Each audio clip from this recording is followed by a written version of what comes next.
Hi everyone. Thank you so much for coming. It's so amazing to see so many familiar faces in the audience this evening.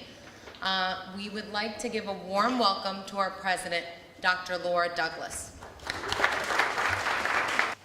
Thank you, Nicole, and welcome everyone to the ACE Awards. I'm so glad that you could be here today, and it's so wonderful to see, in addition to so many great community members and business owners, many of our own students, faculty, and staff. So if you are a Bristol Community College student, I want you to raise your hand. All right, and I'm sure many of you are probably studying business and entrepreneurship. And I think tonight you're going to have a great opportunity to learn from some of our best entrepreneurs here in Bristol County. If you are a faculty or a staff member, I would love it if you would raise your hand. All right, great.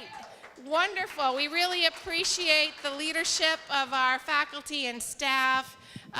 We have so many business faculty here tonight too, and of course they are part of building and providing a wonderful curriculum that helps not only our students enroll in entrepreneurship and business classes, but also helps with educating our community members who want to start businesses, helping them understand basic principles of entrepreneurship and get launched into their businesses.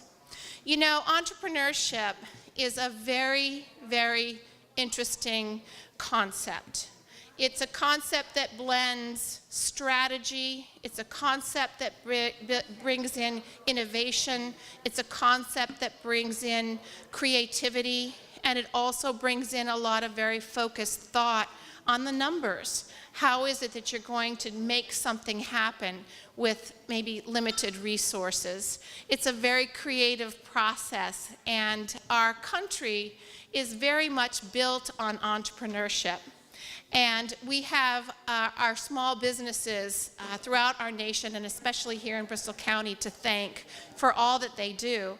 They are a massive employer here in Bristol County and a massive source of revenue that really adds to our tax base. So we constantly need new entrepreneurs and need new business owners, and sometimes those small business owners actually grow into much bigger business owners.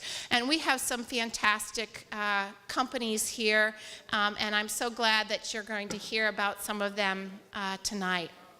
You know, before I came to Bristol Community College, although I'm originally from Massachusetts, I was out in Iowa. And when I moved here, and I had no idea that we had some of the very famous companies in our area. So I really love one very high-end magazine. It's called Architectural Digest. Do any of you subscribe to that, or you know of that magazine? Well, I just love that magazine, and that's one of the magazines that I always look forward to getting every month. And it's interesting that so often I see ads for some of our local businesses, including Matouk, and we have George Matouk with us here tonight, who's going to provide us with a keynote. And it's just so amazing to me when I came, I was able to go to the factory for the first time, and not only just ooh and ah as my fingers touched the best sheets in the world and the softest towels, but it was also really interesting for me to go and take a look behind the glass at the production side of Matouk, and to see all that work and to understand how that product ends up being advertised in such a fantastic magazine. I can say the same thing with Brahmin bags. I'd never owned a Brahmin bag until I came to Bristol County. Why? I could not afford them in the retail store. Does that sound familiar to everybody? Right?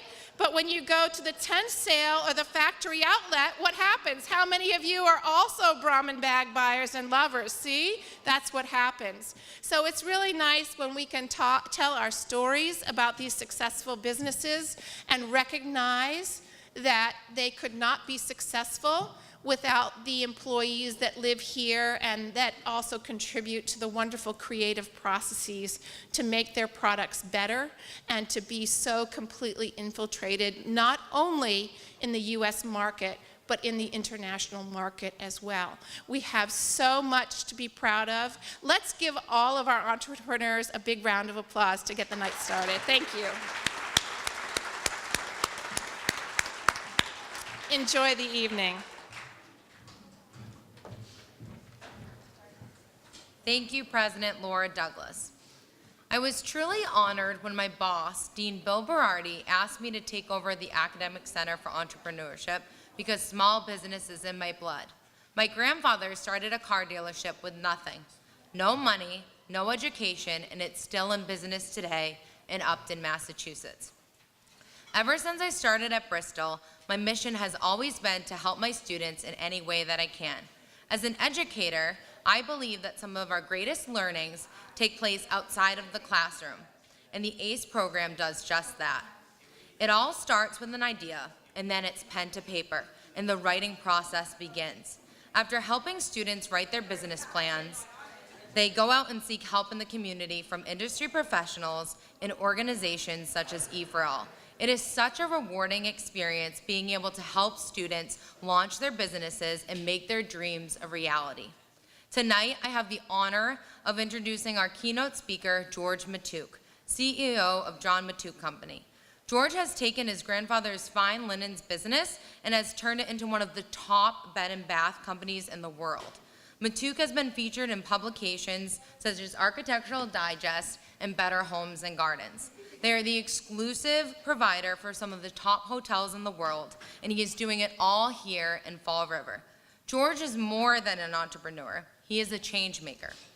Change makers are people who can see the patterns around them, identify the problems in any situation, figure out ways to solve the problem, organize fluid teams, lead collective action, and then continually adapt as situations change. Please help me in giving a warm welcome to George Matouk.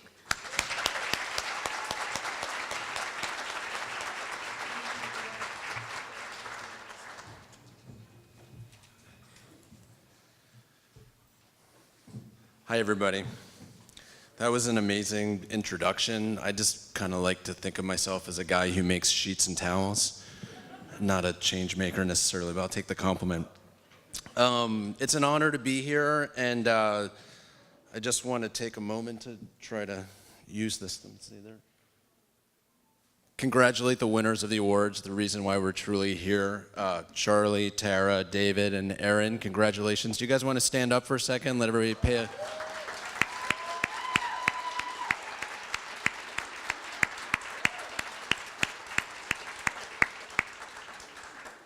There are so many amazing entrepreneurial stories out there, and it's just an honor to be here and to be speaking to all of you right now.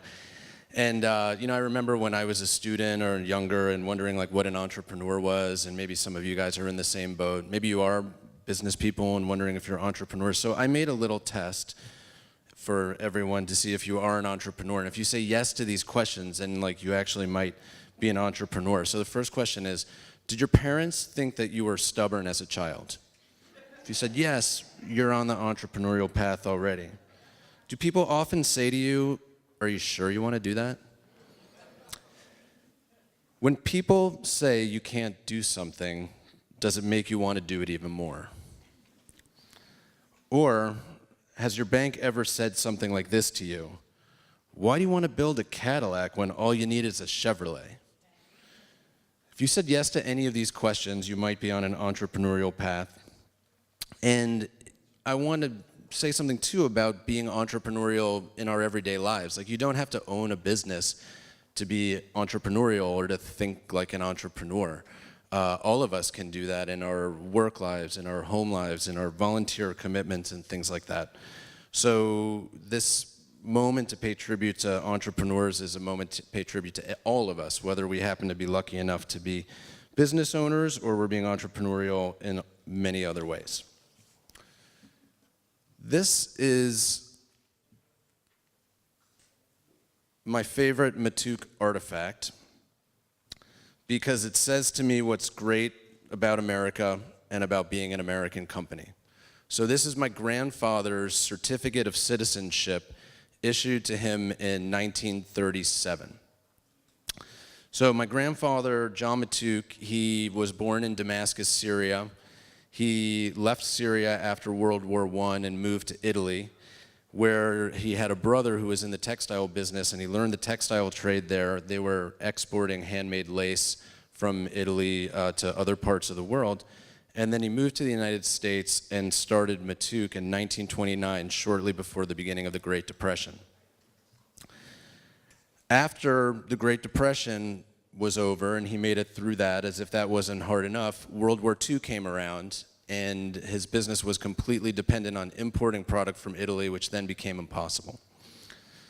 So unfortunately, I never knew my grandfather. I think this story says a lot about the idea of persistence and being able to overcome challenge. You know, we hear about digital disruption and retail apocalypse and rapidly changing society and all of these things that are happening around us. And I think we need to keep perspective, and stories like my grandfather's, I think, can help us do that. You know, good ideas, good companies, hard work, and persistence can help all of us succeed in what we endeavor to do. So being an American company means something special to us at Matuk, and I want to talk about what that actually means. And we'll start with what a lot of you know us for, which is our commitment to local manufacturing. This is where my manufacturing career at Matuk started in 1998. And you might recognize the building because now it's the New Bedford Antique Center. So that's where Matuk was at the time.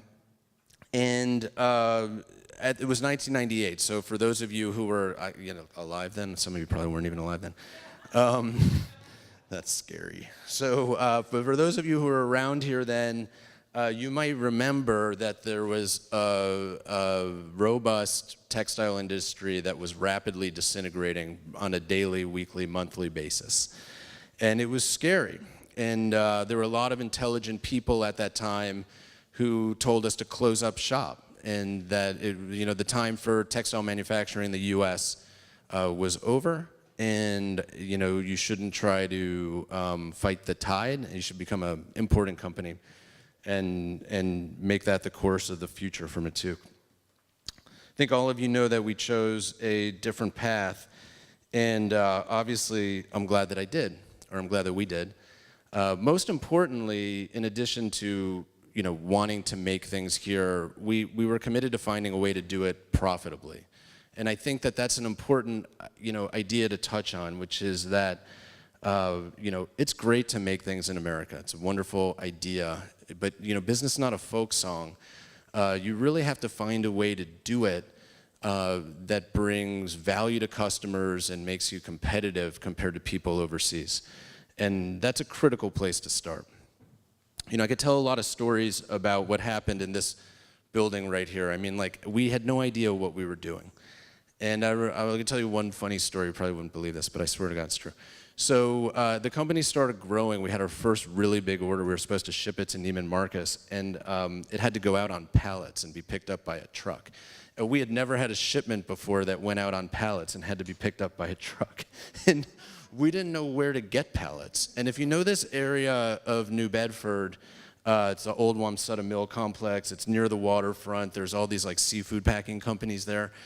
This friend of mine who was trying to help me figure this out, and we drove around in his pickup truck and we scavenged pallets out of the seafood packing parking lots, trying to find ones that didn't smell like fish and could actually, hold up on the trip to Dallas where Neiman Marcus was. And I laugh at those times, but we all have long stories, and I'm the beneficiary of this great tradition at Matuk. But all of entrepreneurs, I think, are defined in a way by how much equity, sweat, and entrepreneurship you put into innovation, you put into your endeavor. So anyway, we started to grow, which was great, and we learned something really important, which was that we actually couldn't make everything in Fall River, well, New Bedford at the time. Shortly after that, we moved to Fall River, that our customers wanted to buy from us.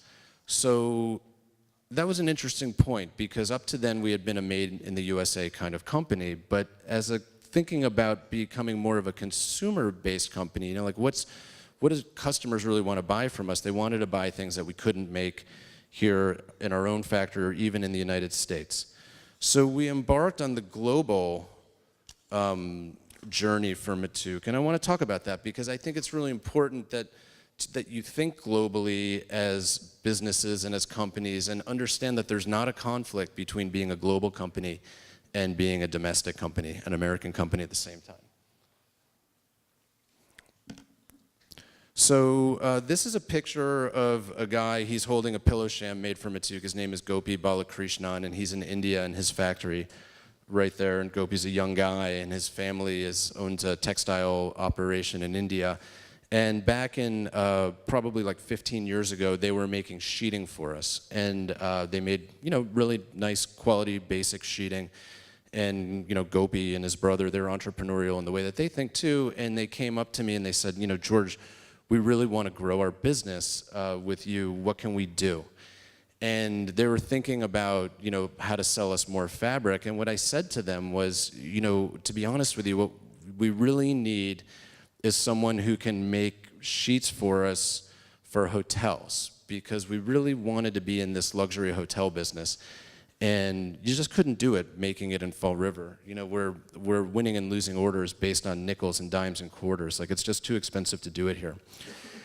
So I did something really crazy, and, you know, some people in Matuk almost threw me out the door for doing this at the time, but I invited Gopi and his brother and their production manager into our factory in Fall River because they didn't cut and sew and make product. They only made sheeting.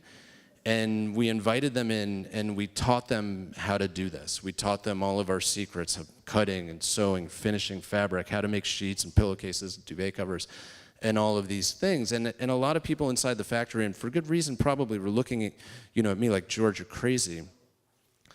But the bigger idea was that, you know, the Matuk company could be made stronger over time by its links to global partners all over the world.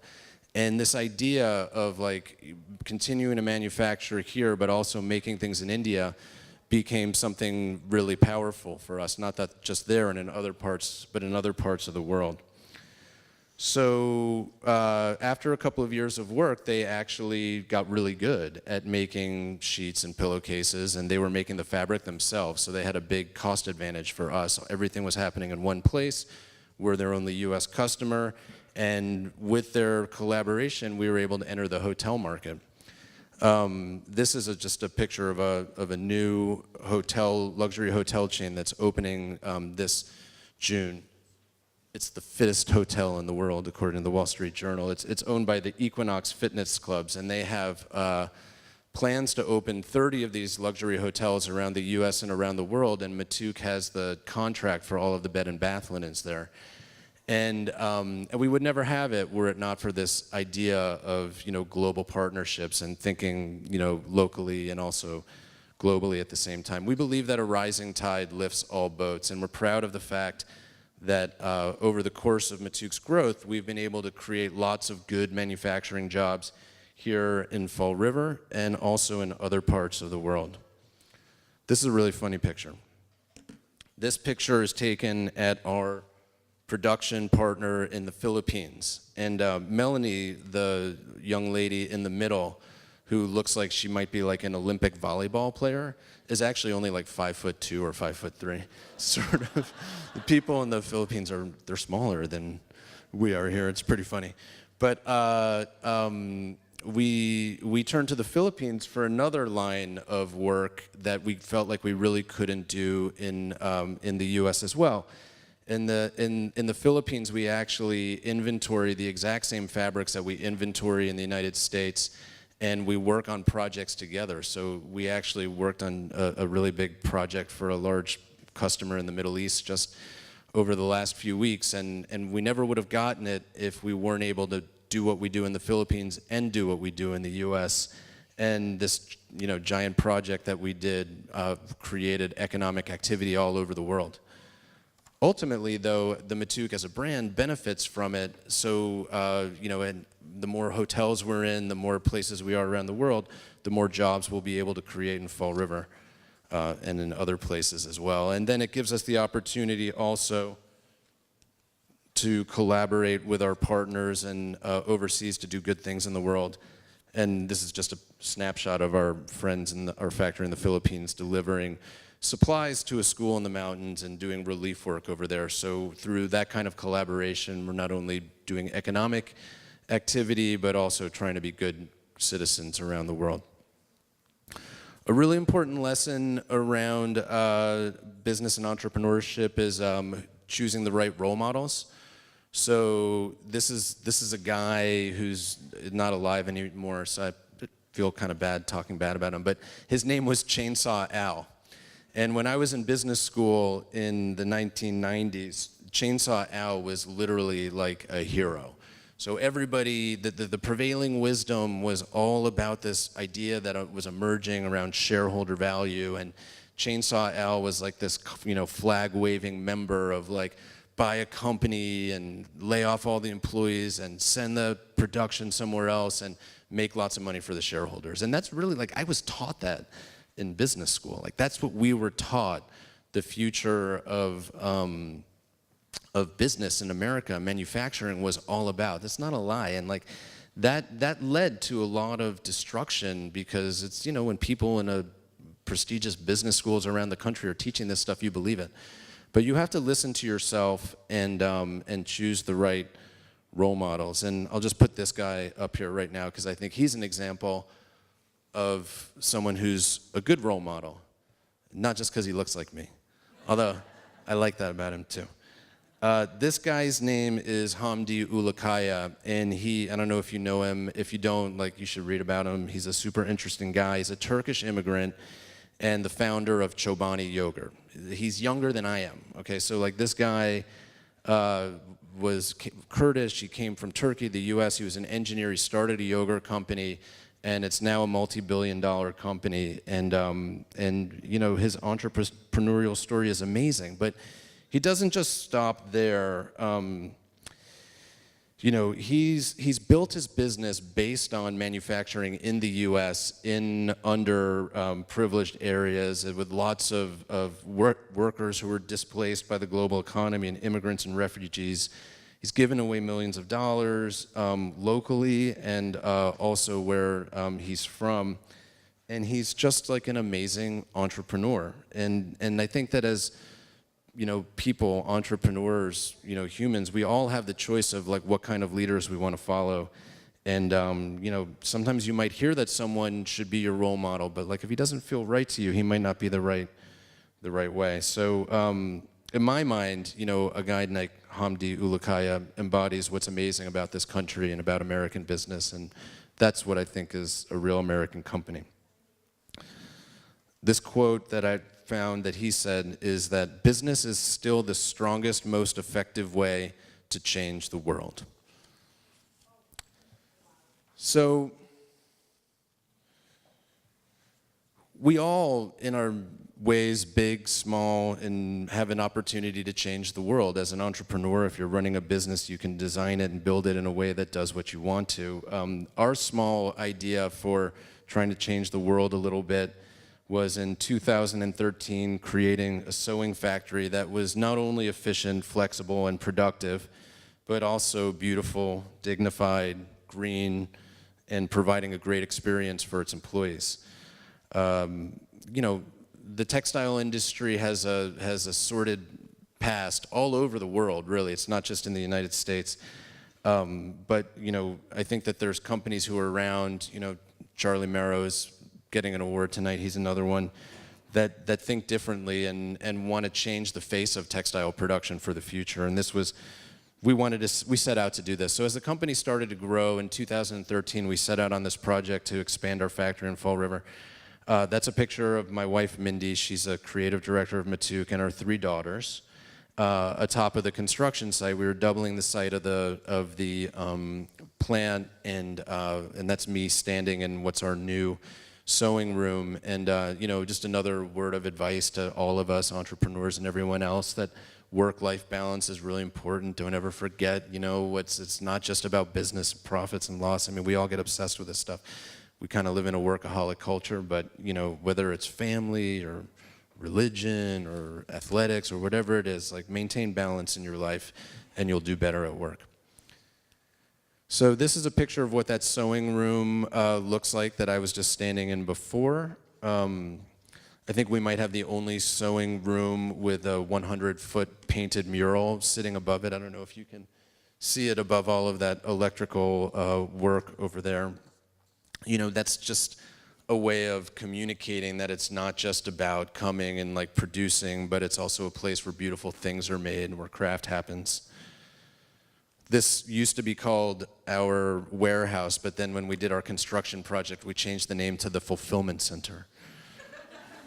It was where everybody's linen dreams are fulfilled in the Matouk Fulfillment Center there. This is an important part of the plant. This is our cafeteria.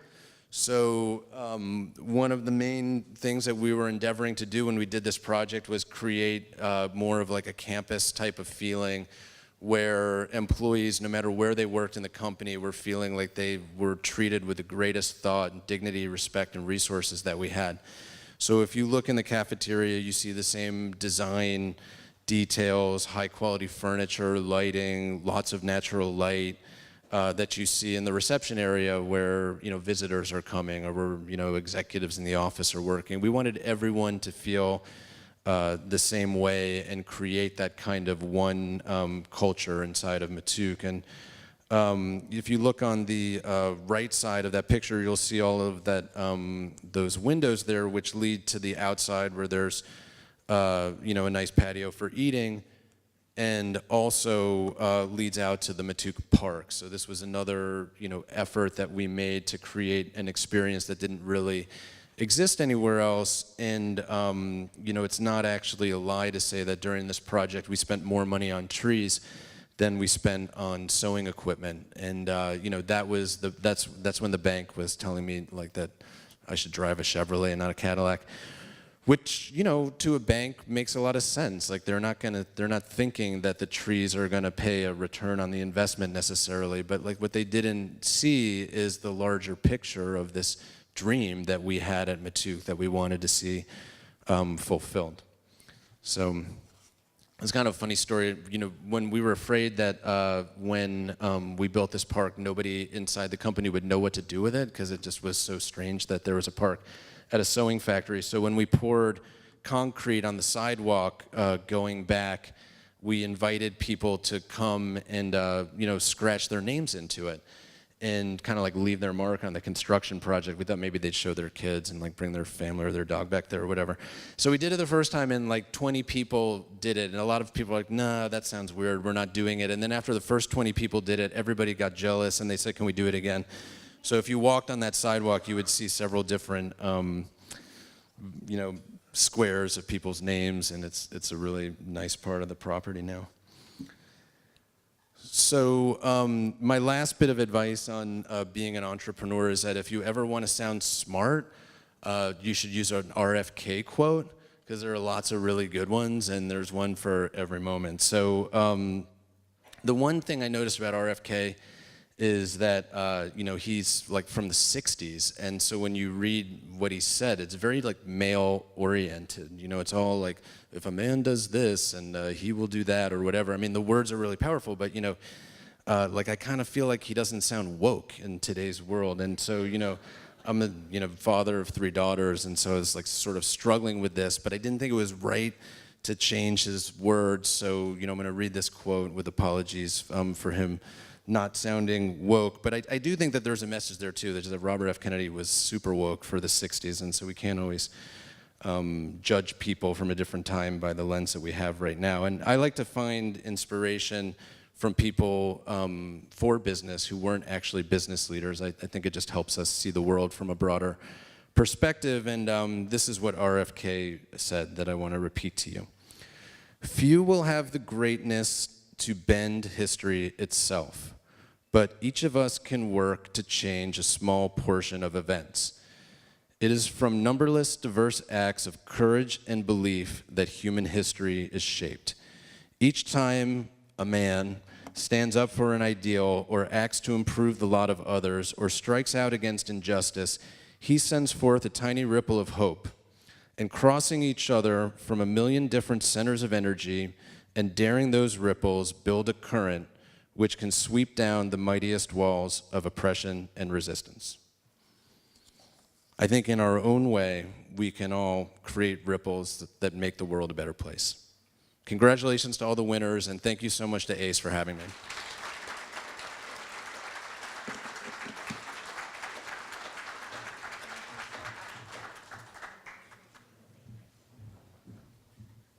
Thank you, George.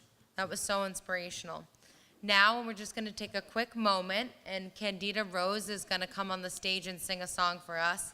And then we will be having Richard from J. Marshall Associates. Good evening. What such inspiration. Thank you.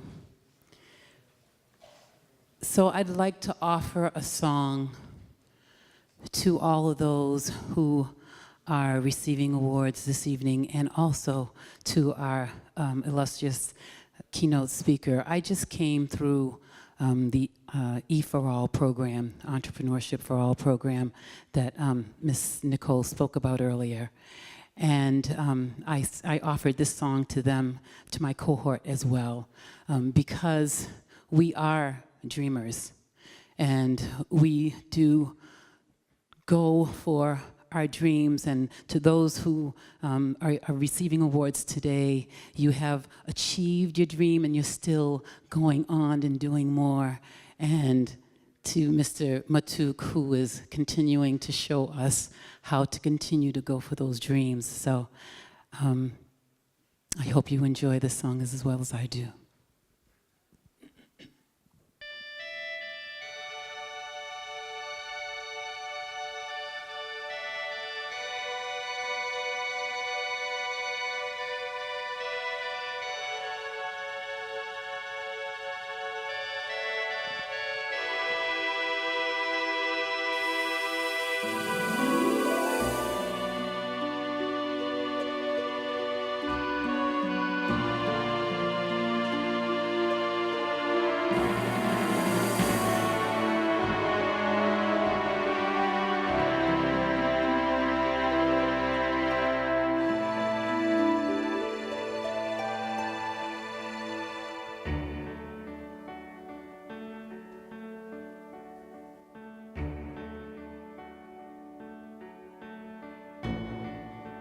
To dream the impossible dream,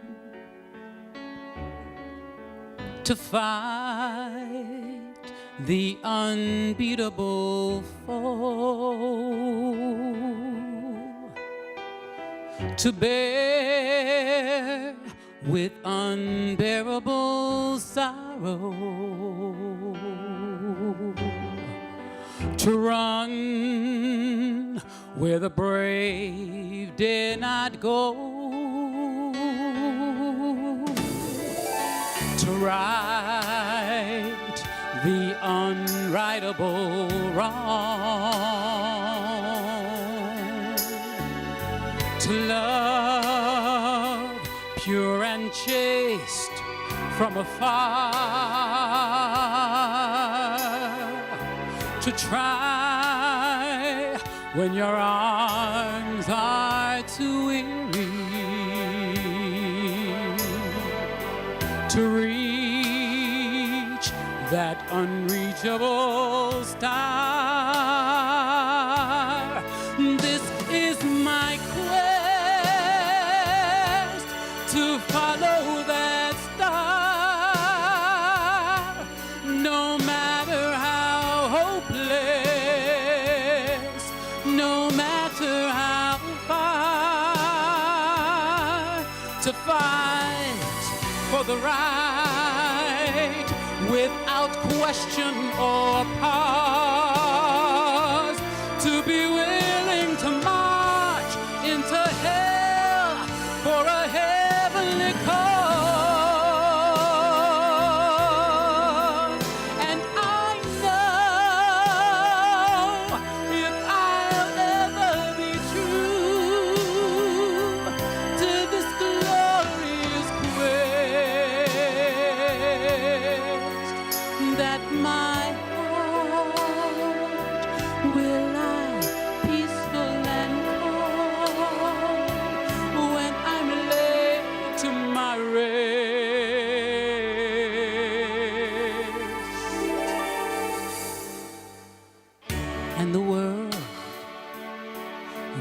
better for this. That one man or woman scorned and covered with scars still strove with his last ounce of courage to reach that unreachable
Congratulations.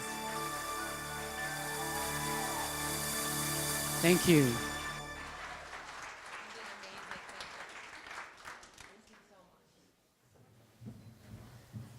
Thank you, Candida.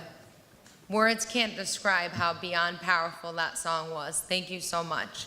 You're a beautiful singer and a beautiful person. So now I would like to introduce to the stage Richard Bassett. He's a financial advisor at J. Marshall Associates, and he will be conducting the award ceremony.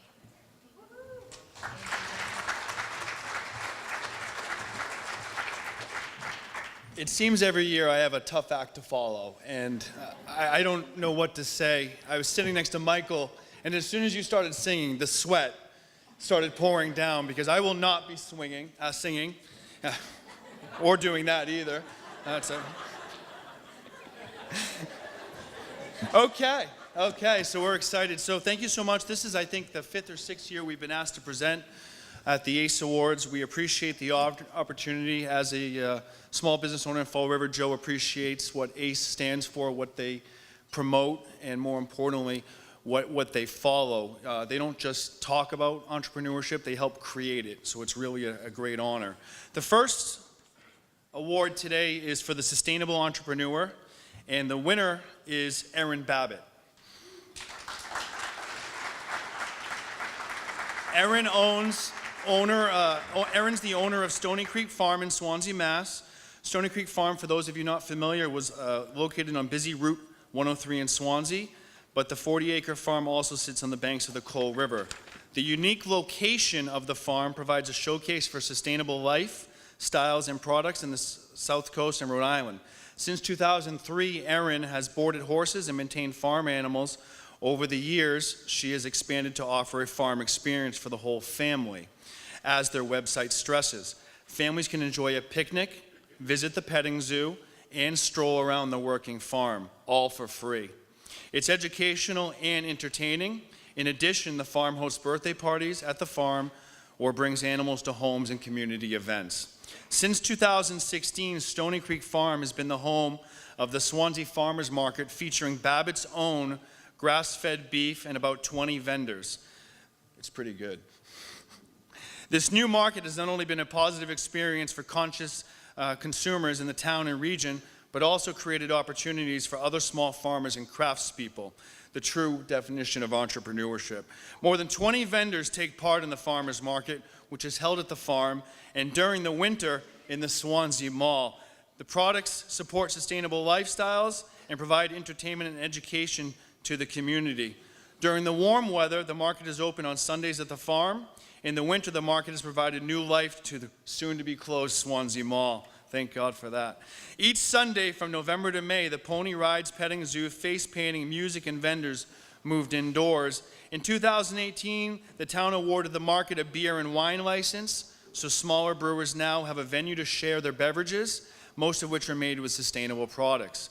In 2017, the SCF store opened and now features a growing selection of locally sourced and produced goods every day of the week. From grass-fed beef to no-joke smoked barbecue sauces, honey, natural beauty products crafted in Swansea to farm fresh eggs and seasonal produce from area farms. Stony Creek Farm also offers firewood, compost, and hay. I encourage all of you to put your hands together as we welcome Erin Babbitt as this year's Sustainable Entrepreneur.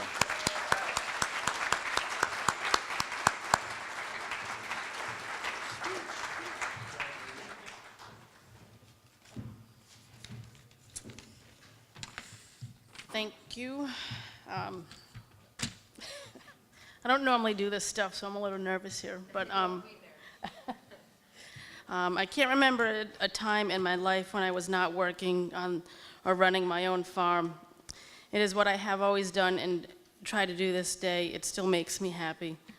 In 2015, I made the decision to start raising and selling grass-fed and grass-finished beef.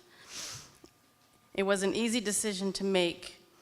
I have 2 sons who eat a lot, and I was concerned about everything I had been hearing and how now learned about commercial farming. There are some images that I will never be able to unsee. I knew I could make a difference if I tried and believe that if I have started to. Sustainable farming is needed, as you all know. It is needed now for all of us here today, for our children and our children's children. As a community, we need to come together. We need to support each other and appreciate the lands we live on. Thank you again for this award. It means a lot to me. Please feel free to stop by the farm anytime.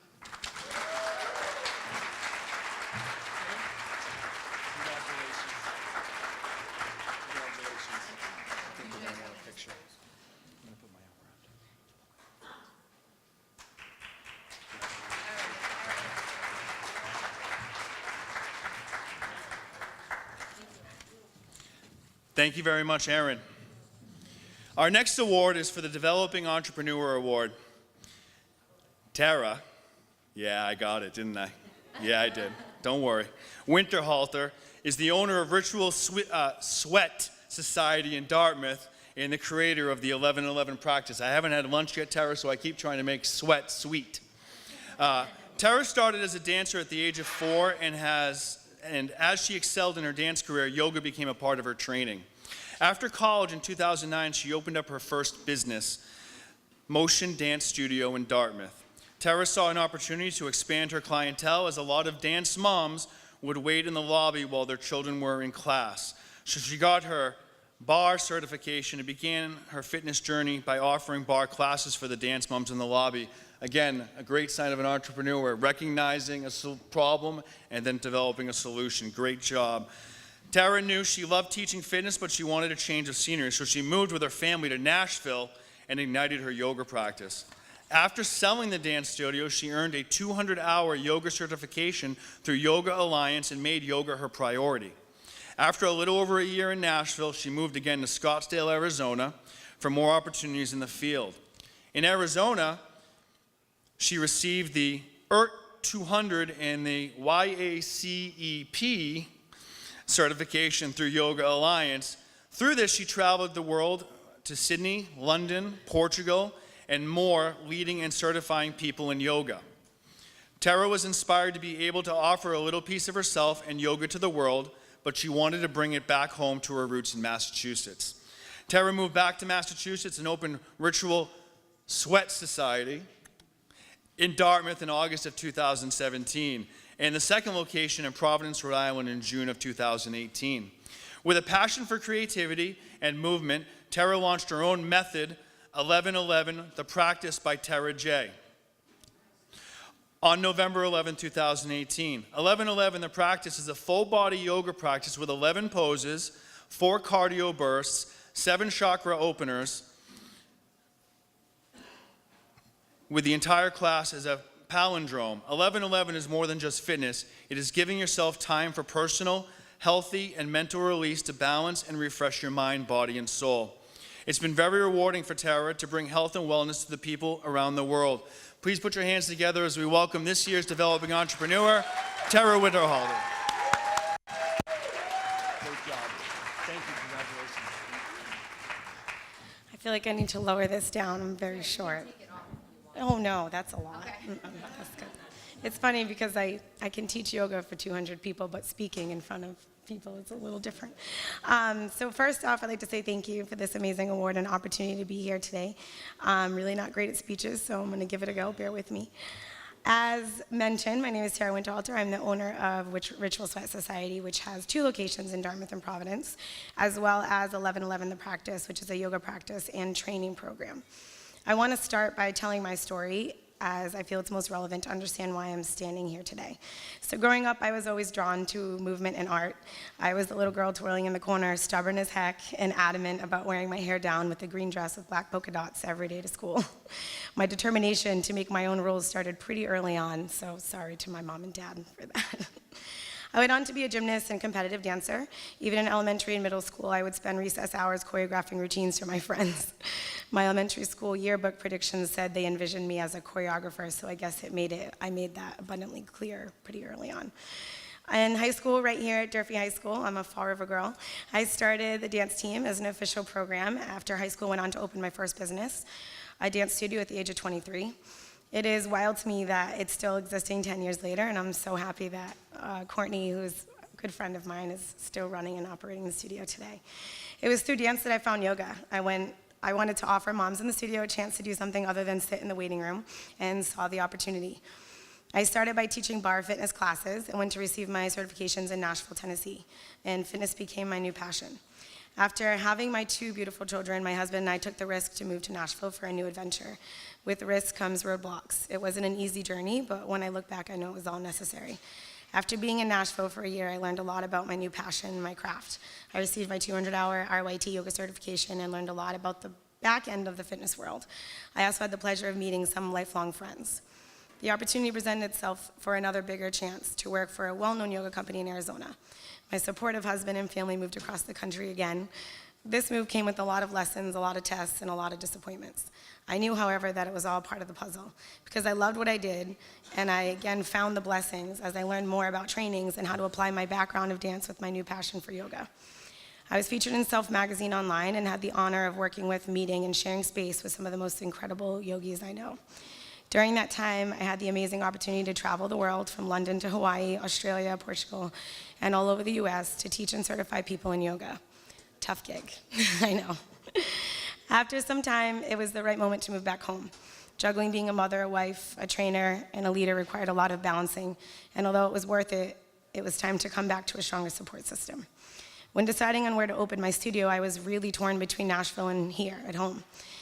People often told me Nashville was the way to go because fitness was more prevalent and more appreciated. I remembered how unfair I thought it would be because you can't really fault an area in general when the offerings are not provided to them. So I wanted to bring it home. It took a year to find the right location, and in August of 2017, we opened the first Ritual Sweat Society in Dartmouth. We spent 2 summers before our opening doing a free community yoga class outside of a local spots like the Cove, Click, and now our newest location last year and this year at the Tipsy Seagull in Borden Light Marina. We had over 200 people come sweat for free outside every week and enjoy food and drinks after with these spaces donated by the above generous businesses, helping the community alongside DJ Matteo with his time as well. I'm honored to say that we have raised over $25,000 over the past 3 years for local charities and organizations. This is all thanks to this community welcoming something new and supporting us along the way. It took a lot of blood, sweat, and tears, literally. Late nights building out the space with my dad and crew, putting the floor in ourselves until 4 a.m. And yes, if you go to the space, that's why the bathroom floor is not level, because I did it. So I take credit and pride in my work, regardless. My mind was blown when we received such an overwhelming response for opening month. My goal at the time was 50 members, and it doubled quickly. Now we have over 300 members, and I'm honored to lead every single person who walks through our doors. We are grateful to receive South Coast Best of Best in 3 categories in 2018, and looking forward to what's next for Ritual. In the summer of 2018, we opened our second location in Providence. We also launched our yoga practice format, 1111 The Practice, on November 11th of 2018. I felt like it was the right time to use my talents and create something new. With all heart, all love, and all the lessons I had learned, it was time for me to utilize my past to spread my own wings, as scary as that was. With over 100 people, over 100 people now already certified, and numerous trainings happening in the US, as well as international bookings already since November. It has been the biggest and by far the most rewarding moment of my career. So what is 1111? 1111 is a yoga format that utilizes traditional vinyasa from the East while adding a modern Western edge. I wanted to make yoga fun and trendy with the hopes of bridging the gap between both the fitness and yoga worlds. I wanted to hold respect to tradition, form, and alignment while keeping people safe, while also giving them a fun artistic experience if that was what they were looking for. Yoga can be extremely intimidating, and so can fitness. How can we make it so people in their 20s, 30s, 40s, 50s who have never practiced feel like they can start their practice today, even though they might not have a traditional background? We use primarily hip-hop music, we lower the lights, we use fun jokes and cueing, combine elements of traditional fitness and high-intensity workouts. All of this has been done before, but we decided to make our methodology different by adding in creative sequencing. We call it palindrome practice. We open up a sequence of poses on one side, remember them, and reverse it backward. I wanted it to be smart for the people in the room who appreciated details and puzzles, and also fun for the people who could care less and were super stoked to just get a good workout in. I started by running it backwards with the intention to detail and applications of what I've learned over the past few years, both positive and negative. I mention all of the above because one of the biggest questions I receive is, how did you do it? It is funny to me because I don't really feel like I've done anything other than tap into my gift, find my confidence, and run with it. I would say I've learned some shareable lessons along the way for people that might need motivation in their business endeavors that I hope can be helpful. And I'm obviously very new to this, so this is just some things I've learned so far. Number one would be the top 4 things you need to make anything happen: passion, perseverance, sacrifice, and integrity. If you love what you do, you can push through tough moments willingly to sacrifice them. Sacrifice time, money, and moments while doing it with integrity. You can't really lose. 2 would be mindful of who you surround yourself with. People say you're the 5 people you surround yourself with. Make sure they are right energy for your goals, and don't pick yes men, the people who only agree with you for the come up. I have had many talks with my best friend Sasha where she reminds me that I'm making a terrible idea. It is important you have a support system around you, and I'm very fortunate to have an amazing team at Ritual and for 1111 that are friends but also good people and extraordinary workers. Everyone should be treated the same from the part-time to the full-time and everyone in between. 3 would be, don't do anything, especially in art, just because it was successful for someone else. So many people I chat and talk with say they watch other people gain success, and so they imitate it. If it has already been done, you have to find a way to make it different. And the last one would be, success is whatever you want it to be. If you already have a job, a career, and you find yourself in a rut, it doesn't really have to be that way. It has a lot to do with intention and perspective. If your job every day is to push a button, but you love doing it because you feel the outcome makes you feel good, take pride in pushing the button. If you can find a way to appreciate your daily job, it doesn't matter how big or small, your mindset and attitude toward your day can make any job or career rewarding. It's up to you to make it happen. I want to finish by saying none of that might have been useful, and that's okay. Even if one person in the room took something away from the last 8 minutes, it's worth it for me to share my story. Lastly, if I could teach my son one thing, it would be to keep that fiery personality and shine it bright. And if I could teach my daughter anything, it would be to stay confident, even in the moments of adversity. Thank you so much for your time, and I'm looking forward to having you all at Ritual and for what's to come.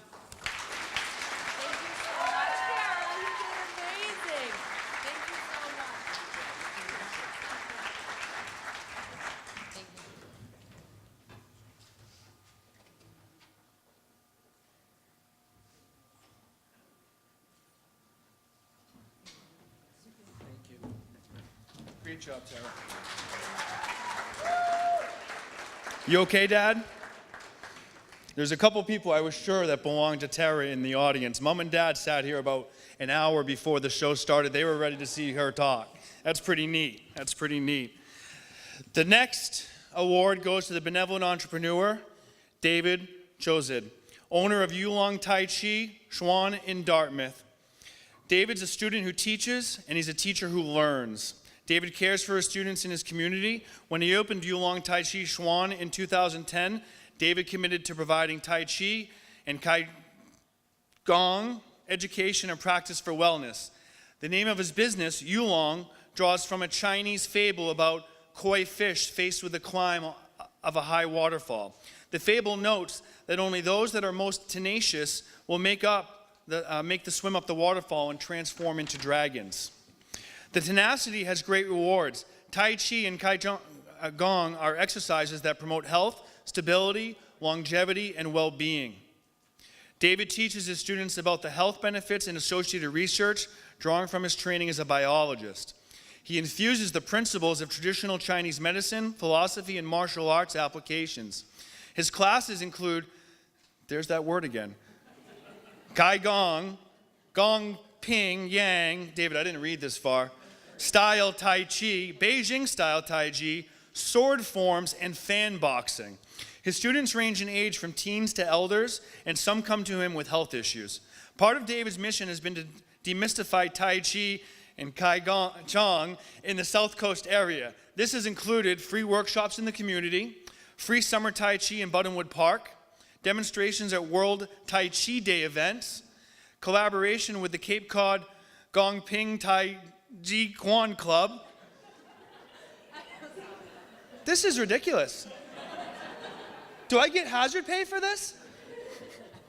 Collaboration with the National Gong Ping Tai Chi Association, of which David, I'm taking up Mandarin immediately after this, of which David is a board member and volunteers at annual international conferences. David is quick to engage students in these opportunities, even aiding with transportation. He creates community among his students, organizing occasional lunches together. David had some hopes for the future of Yulong Tai Chi Chuan, which include classes for veterans diagnosed with post-traumatic stress disorder and collaboration with other healing arts teachers to create an event in the region. Again, collaboration is a sign of entrepreneurship. Please put your hands together as we welcome David as the Benevolent Entrepreneur for 2019.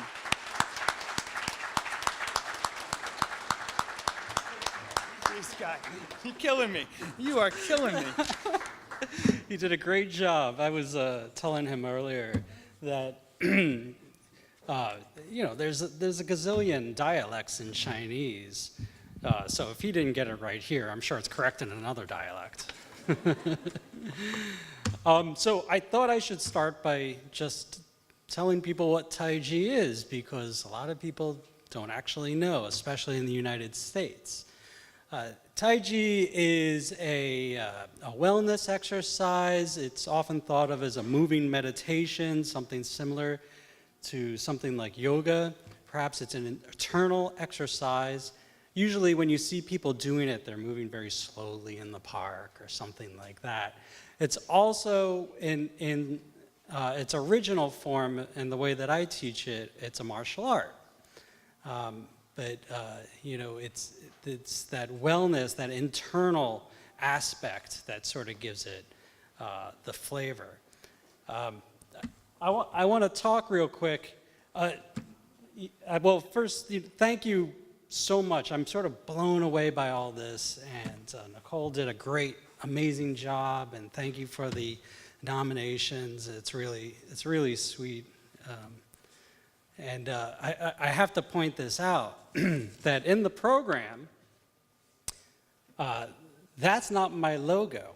That's okay. That's okay, though. Okay, because I really liked what George was saying at the start about reaching out and making connections. This logo, which is very similar to mine, is by another Tai Chi school in the area called South Coast Tai Chi.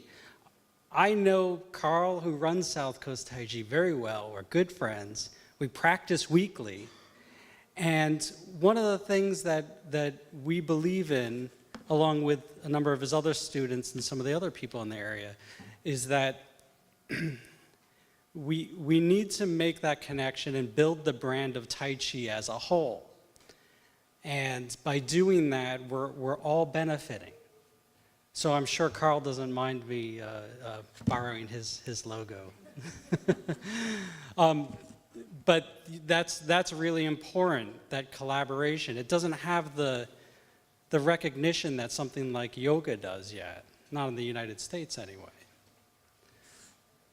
So the reason that I started teaching Tai Chi was because I had been practicing for a while, and it was time to pass that on to some other people, and also for my own progression, teaching is sort of a natural course when you do it, as long as I've been doing it. But what I found was that I know Tai Chi has all these healing properties and, things that really help people improve and get better, affect their balance, build their bone density and stuff like that. But I didn't realize how quickly I could start seeing that in students. It's really rewarding for me. The most rewarding thing for me is to see people's progression in Tai Chi and the way that they're healing, and it's much quicker than I thought it would be.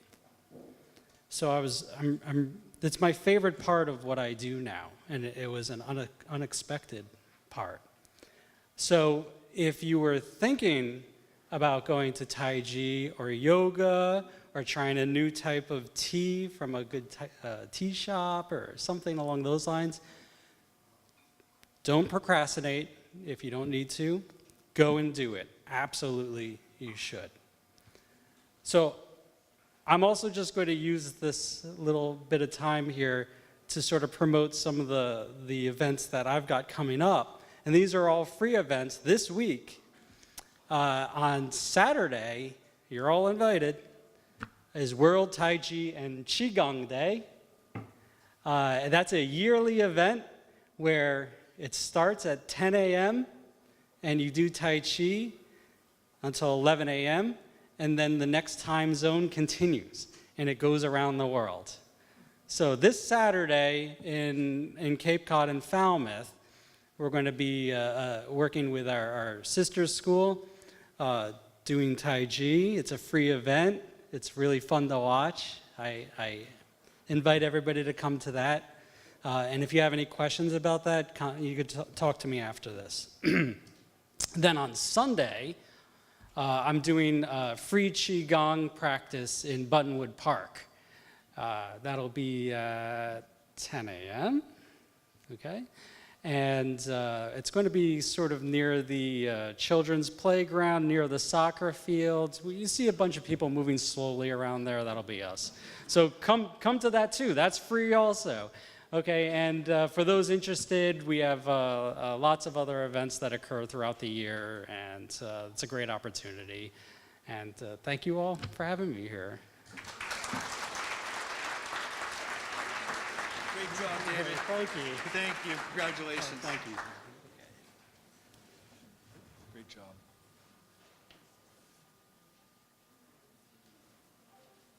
Thank you. Congratulations. It's very funny. David used two examples of entrepreneurship during his speech. One, he's collaborating with other Tai Chi studios, and two, he's already promoting future events for his business. Great job, David. The last, and certainly not the least, award is for the Cornerstone Entrepreneur. Cornerstone is actually the award that my company won years ago. I think it was the first year we did the ACE Awards, and it's something that Joe still proudly displays in the office. The award this year goes to Charlie Moreau, CEO at Moreau Manufacturing Sewing Machine Company. Charlie is an innovative entrepreneur reviving the textile and manufacturing histories of southeastern Massachusetts. Since the company's beginnings over 170 years ago, Moreau creates machines that are tailored to best suit specific applications. Moreau machines deliver consistency and precision and are used internationally in the production of textiles, garments, and technical apparel and other sewn goods. Charlie continues to position Moreau at the leading edge of textile manufacturers worldwide by working to build technology into clothing and other soft goods. He envisions incorporating temperature sensing software and GPS capabilities into firefighting clothing and developing soft gun cases that upon an attempt to open, alert a smartphone of such activity. In addition to his work at Moreau, Charlie serves on the board of the Charlton College of Business at UMass Dartmouth, the Narrows Center for the Arts, Wool Pro Merino, and the Southeastern Massachusetts Livestock Association. And he didn't make me use any Mandarin. Please put your hands together as we welcome this year's Cornerstone Entrepreneur, Charlie Moreau.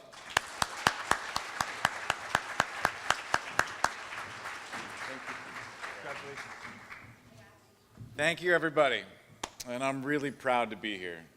I am very happy that Mero has done all of the things that we've done over the last couple of years to earn a place here. And it's an interesting It's been an interesting journey.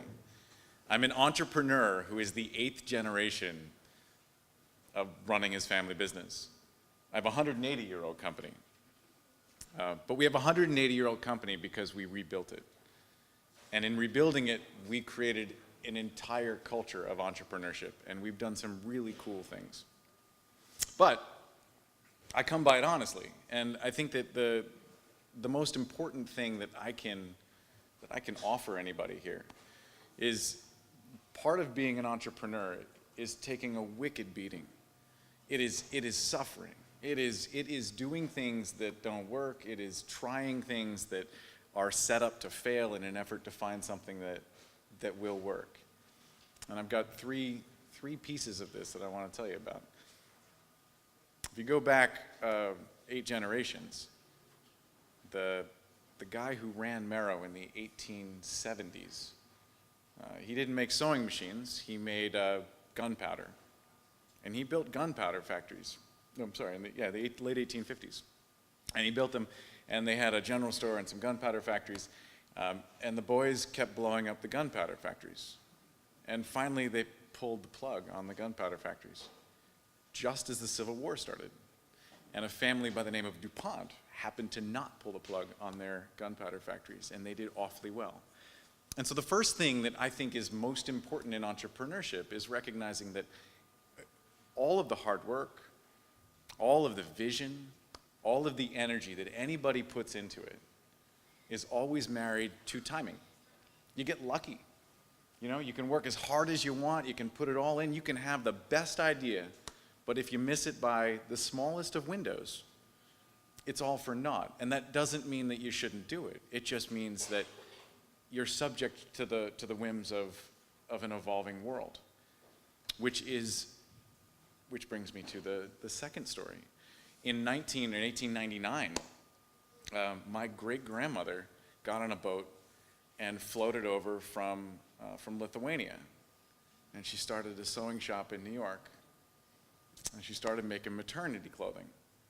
And she set up a shop in 1904, I think.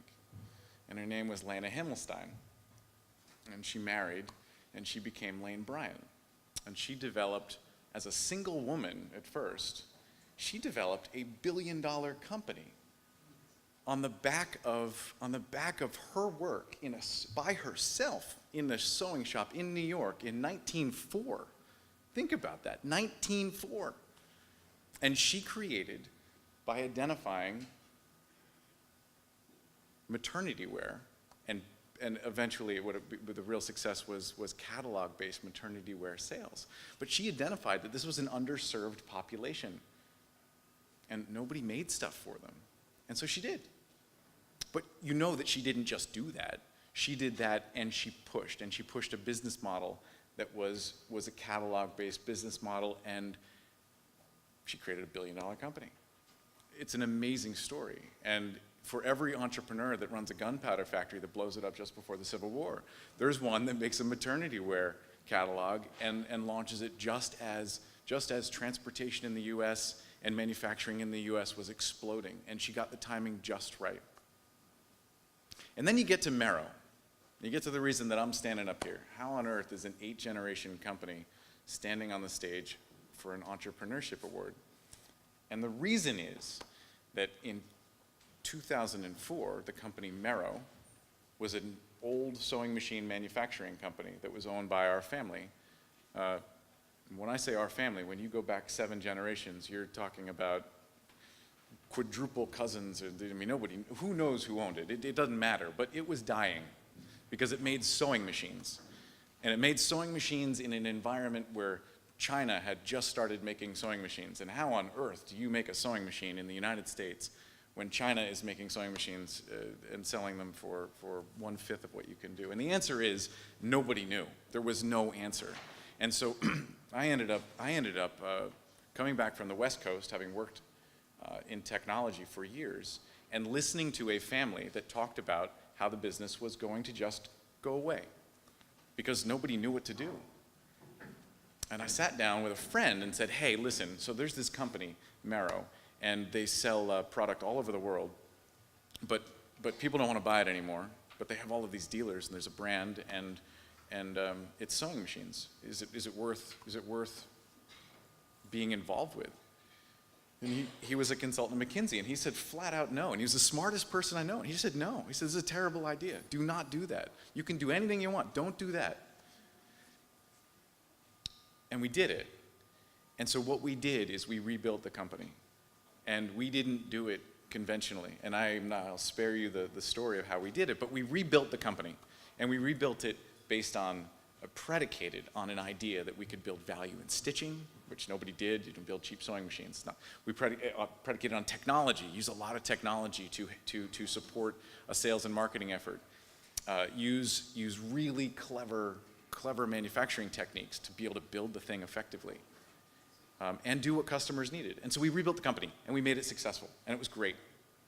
And then the financial crisis hit in 2008, and it wasn't great. Overnight, revenues were just cut in half. Overnight, everything went to pot. Every idea we had, every little inch of success that we had clawed and scraped forward, it evaporated. And I sat down with my brother, who I run the company with, and we had a discussion. What do we do? And the answer was retrench. So we moved to Fall River. This was 2008. It was rebuild, push the thing forward. Try not to let it go. And one tip to entrepreneurs: don't owe anybody money, because we didn't owe people money, and because of that, we were able to survive that, and it was awful, but we didn't owe people money. But the third was, and this is why I'm standing in front of you guys: diversify. What do we do really, really well? It was be creative. What we did was we built a new company out of an old company. So let's go build a whole bunch of new companies. So we created a startup incubator, and we spun companies up. Technology companies, distribution companies, sales companies. We spun companies up as fast as we could think of them. We put them on whiteboards, we built them, we kicked them out into the world. We shortened the process of coming up with an idea for a company to days, and we then built things, and then we kicked them out, and we tried to make them fail. Can we make it work? Can we make them fail? Things I learned real short. The whiteboard, fantastic. Always use it. It lies. Best ideas on the whiteboard turn out to be terrible ideas in practice. You've got to get out and do it before you can figure out whether or not it's going to work. Second thing is, it's cliche, fail fast, but seriously do it. You try it, you fail, you iterate on it. If you're an entrepreneur, that's what gets you up in the morning. You want to change it. You want your restlessness. It's a relentless restlessness. You're going to constantly look for ways to improve it or change it or make it better. And then something interesting happened. And this is probably why I'm really here. In 2017, I drew up an idea for the evolution of soft goods, the sewn product industry. We'd been in Fall River. I'd watched this industry for my entire career, not just in Fall River, but all over the country, all over the world. I'd watched it evolve and change, and I'd watched it destroy communities where it left, and it really has hurt New Bedford and Fall River. I mean, for all of the money that was made in the 40s and 50s and 60s, the pain that's been caused in the 80s, 90s, and aughts, it's serious, and Fall River still is in a tough spot. But what do we have here? Knowledge capital. We still have hundreds, it's not thousands, hundreds of people that know how to do remarkable things in manufacturing of soft goods. True story. There still was some business coming in. So I drew up a plan that said, hey, if soft goods, the sewing, the building of things, is becoming a scarce resource, then there's value in consolidating it. If the area, the south coast of Massachusetts, has a bunch of this talent, and we consolidate it, maybe we can create technical products, higher value products, and become something that's a scarce resource from a manufacturing perspective in the country, not dependent on government, just actually good at what it does and hard to find. That's valuable, that's business. So we did, sort of. We did it on paper, and we drew it up. And my brother and I did not want to do it. It was one of those things where it's oh, this is such a good idea, but no, don't really want to run a big sewing factory. That's not what we want to do. That's horrible. That's what's gotten so many people into trouble. We didn't want to do it. And this is going to be the most important lesson I can teach anybody about entrepreneurship.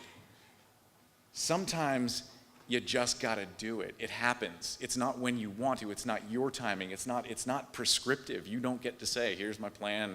No. Sometimes the opportunity is afforded you, and you got to just go. And it happens to every entrepreneur. You get to a place, there's an opportunity, a lane that opens up, and you got to make a decision. Do you go then or do you wait? And if you wait around, maybe you get it again, maybe you don't. And an opportunity opened up that we either had to take or didn't. And we took it. And we did it with all of the best intentions, but without nearly the detail and planning that we wanted. And we started consolidating sewing operations. And we now have a facility in downtown Fall River that has almost 200 employees building soft goods. And I'm going to tell you candidly that there was a moment in the middle of the beginning where we looked around and we didn't know what to do. I mean, what did we get ourselves into? And if you're an entrepreneur, that butterfly in your stomach moment of what did I get myself into? It's what you live for. It's what you do. And we had that moment, and it was real. And it was real. Those paychecks at the end of a week for all those, that's a lot of money that's got to go out the door. What's the business model that's going to support this? How do we make this work? And I'll leave you with this. You create opportunity as an entrepreneur. You execute on it. You iterate on it. But you look forward. And so the stories about the people in the past, they were all looking forward. One got the timing wrong, one got the timing right, but they were all looking forward. The most critical piece of being an entrepreneur, other than being able to take a beating, is having a vision. You got to see something out there. You got to see something that you want to get to, and if you got a big idea, you got to believe that you can do it. So here's the big idea. The big idea is that in the south coast of Massachusetts, we have the most valuable, not the least valuable, infrastructure for sewn products in the country. That we have a workforce that we can grow that is capable of building the most remarkable new products, coupled with research from Boston and Providence in partnership with great places like BCC, like UMass, that we can take all of this knowledge capital that is right here and we can consolidate it and create an entirely new industry. And instead of looking at a sewing machine operator and dealing with Under Armour who comes in and wants everything nickel and dimed, build higher value products, a lot like George does, but build higher value products with services associated with them. A whole new thing that can pay people $30, $40, $50 an hour. That's the big idea.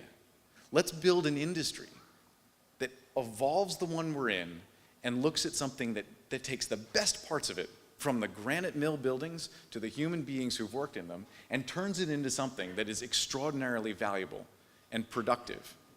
And to that extent, we've created a workforce training program that is free, that anybody can come into, because we have 40 open positions in sewing. We have more demand than we know what to do with.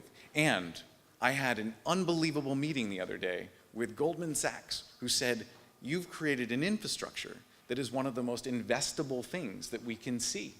It's in an opportunity zone. It's a scarce resource. It has a high water mark from a manufacturing perspective that you can't realize, and it's got services associated with it that can turn into revenue for a wide variety of different types of products. Like, that's different.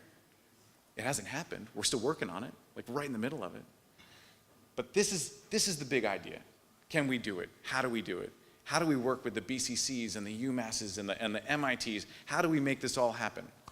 And it's going to be because of collaboration, it's persistence, and it's going to be because of the community that is down here on the South Coast that enables the big ideas to happen. And it is recognition like this here for entrepreneurship. It's support of the big ideas, it's support of the little ideas, it's support of anybody who's willing to get out and take a stab at something that makes this so special. So I'm grateful to accept the award. Thank you all very much, and I wish you all the best of luck. Good job. Congratulations. I'll take a picture. Yeah.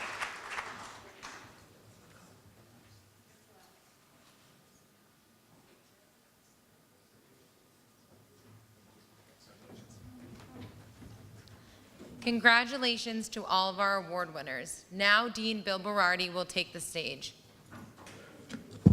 Nicole told me I have about 2.5 minutes, so I don't want to take too much of your time. And since I'm the last speaker before you get to enjoy a delicious buffet, I just want to say a few words about ACE. and what we do. But before I do that, we've had some real motivating speeches, and we heard the Impossible Dream song and told us to be inspired. Well, there's someone in our audience that inspires me every day. And I know I'm embarrassing her a little bit, but she is a young entrepreneur who is a student here at BCC. And she told me just a little while ago that she's transferring her major, or changing her major to business. So now I can keep a closer eye on her. But Miss Paige Santos, stand up, Paige.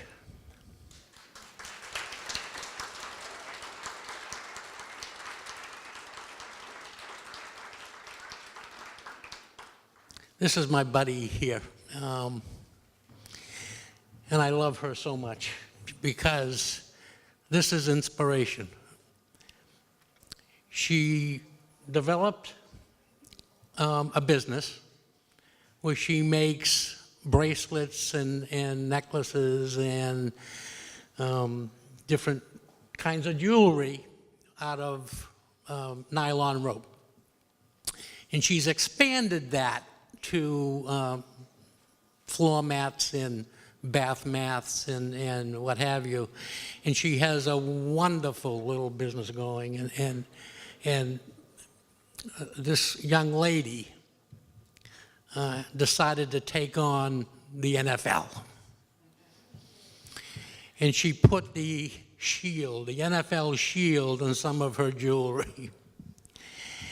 And apparently the NFL got word of it and sent her a cease and desist letter. But she took it on, and I think you're putting the NFL shield back in some of your jewelry again? Not really. No. Other businesses. I think I'd like you to put your hands together for this young lady who works very hard. Is every year she's at our E-Day, our Entrepreneurship Day, talking to students and showing her wares, and she does an excellent job. Thank you very much.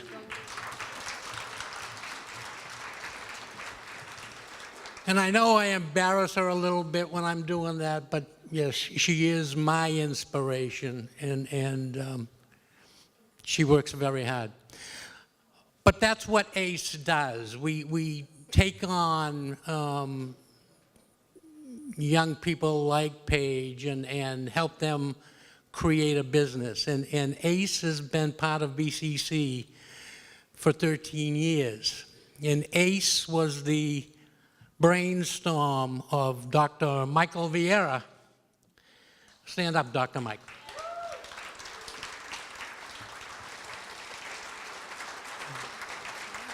And Dr. Mike is one of our adjunct instructors, but also served many years in my position as Dean of the Division and as Associate Vice President of Academic Affairs before he retired. But when he was working on his PhD, part of his thesis was entrepreneurship. And his vision was have some of our faculty work with students and people in the community to write business plans and follow their dream. And that's what we do.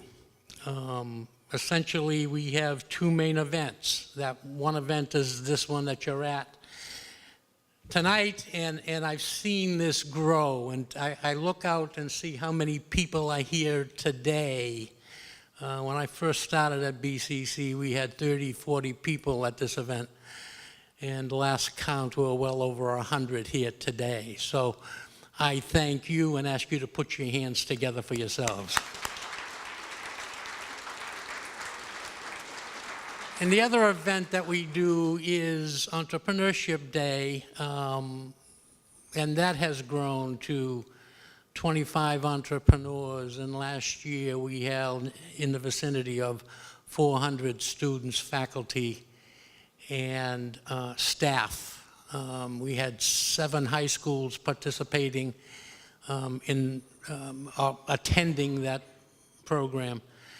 And one of those high schools had 50 students here and requested a tour of the campus at the end of the event. BCC, Bristol will get a number of those students in September, taking business and other programs at the college. And that's part, again, of what this organization does. And we're expanding a little bit.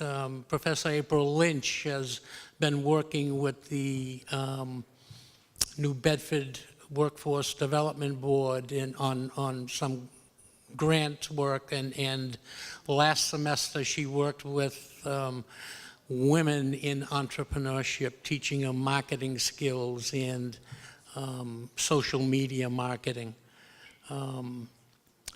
We now have a program going on at Old Colony High School through April's efforts, teaching students, or the students will be earning a entrepreneurship certificate from BCC Bristol upon graduating from high school. They took their first course in the fall semester. They're taking a second course, marketing, and this semester, next, or in the summer, they'll be taking an accounting course, and they'll be going through. So by the time they graduate from high school, they will have earned the entrepreneurship small business certificate from Bristol. And the intention is some of them will be attending college here to earn the entrepreneurship degree.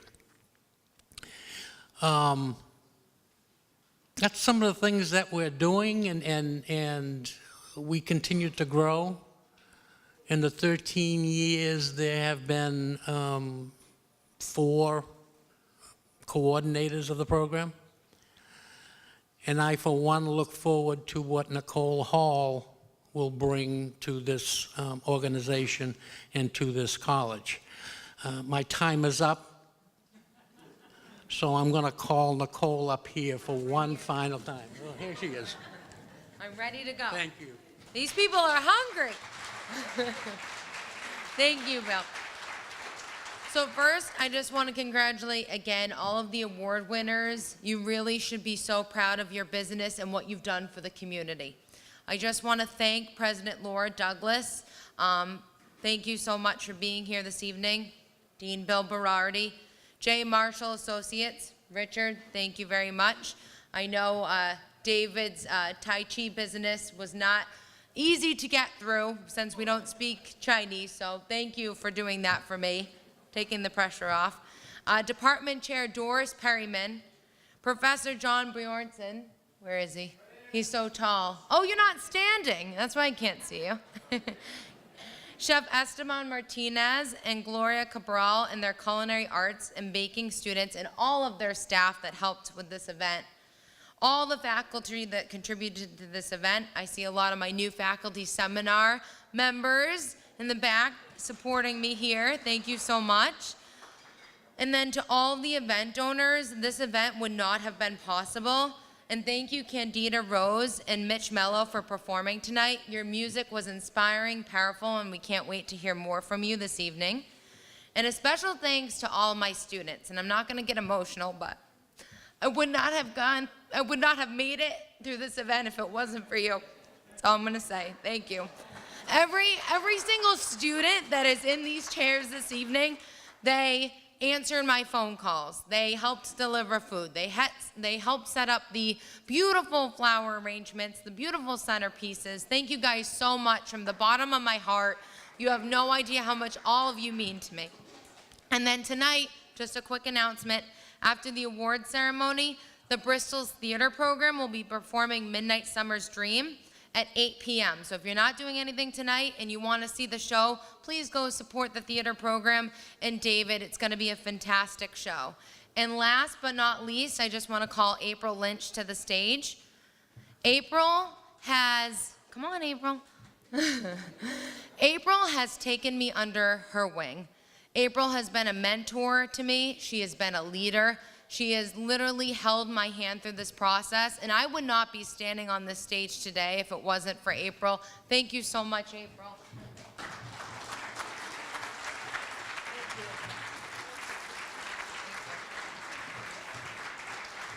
And now it is time to eat. So please, please, please eat as much as you want. We have Olive Garden donated, Buffalo Wild Wings, Tipsy Toboggan, The Cove, Mezza 21, Duke's Bakery, and Justine Crowley, who's a local entrepreneur, is here serving her new tea company, Rua Organic Teas. And don't forget about the Ice Cream Sundae Bar. Thank you guys so much for coming. Have a great night.